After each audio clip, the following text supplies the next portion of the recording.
పైన ఎలాంటి బ్రిడ్జ్ ఉండేది కాదు. పడవల సహాయంతో నదిని దాటేవారు.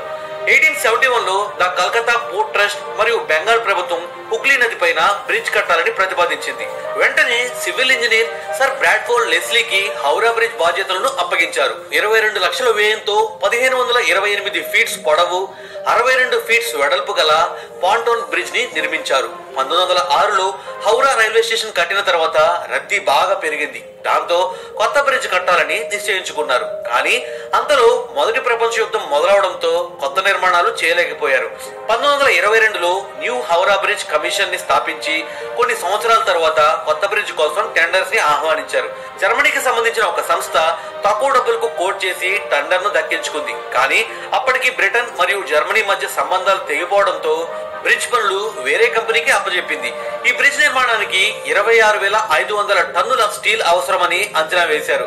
ఆ సమయంలో ఇంత పెద్ద మొత్తంలో స్టీల్ ని పోగు చేయడం చాలా కష్టమైన పని.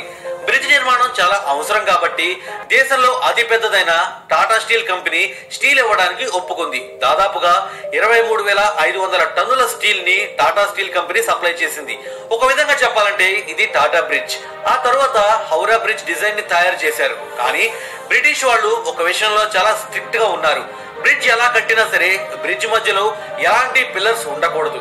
ఎందుకంటే బ్రిడ్జ్ కింద నుండి వచ్చేపోయే నౌకలకు అంతరాయం కలుగుతుందని. మొదట హౌరా బ్రిడ్జ్ ని కేవలం 4 పిల్లర్స్ తో డిజైన్ చేశారు.